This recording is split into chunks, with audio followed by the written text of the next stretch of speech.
It's the Klavanless weekend. The Klavanless weekend is upon us. I feel so bad for all of you. Most of you won't make it back, but some of you might. So I'll leave you with a little thought. I was thinking, I mentioned Gollum at the beginning of the show, the fact that the mainstream media, the fact that they didn't cover Obama's corruption, made him invisible. And when you're invisible, you can do anything you want. And I was thinking about the fact, they don't know this for sure. They've never proved that J.R.R. Tolkien, when he wrote The Lord of the Rings, was thinking about the Ring of Gyges, which is a myth that's told in Plato's Republic. Is really a good story too. It's about this guy's in a cave and there's an earthquake and it opens up and he finds a bronze horse with a corpse inside. I mean, it could be a movie. And off on the corpse is a ring, and he takes off the ring and he puts it on, and he finds when he turns it a certain way, he becomes invisible. And it is the ring from Lord of the Rings.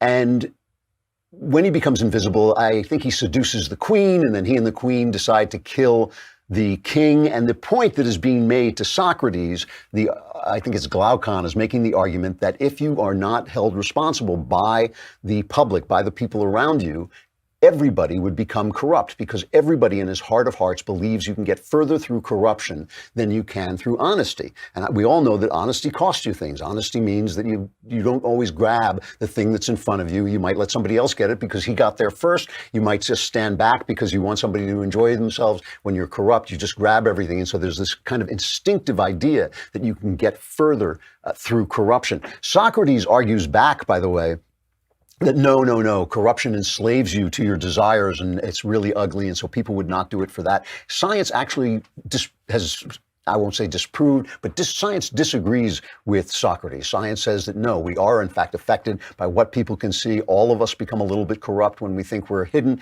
One of the reasons people online are so cruel to one another is they can be anonymous. And I think that what has happened to our government, to our elites, is we now have elites in the press covering elites. We used to, to be a reporter used to be kind of a working class position. It was for the guy who was really smart, who could write, who had talent, but didn't have enough money maybe to get to college or maybe to get to a good college. And he went on and he had a chip on his shoulder against the elites. He didn't care if you were a Republican or a Democrat. He just wanted to get you because you had power. Those were great reporters. Those reporters are gone. These are the same people, essentially class-wise and culture-wise, covering the people who are of the same class and of the same culture. They have done us a tremendous disservice. It is corruption per se to have a media that is 90% Democrat. That's corruption per se. There's no way they can be fair. There's no way they can keep from groupthink. There's no way they can see the corruption on their side the way they see it on our side.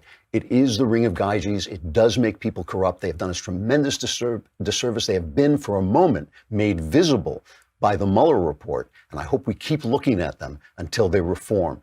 Klavanless weekend, sorry, see ya. But those of you who survive, I'll be back on Monday. I'm Andrew Klavan. This is The Andrew Klavan Show.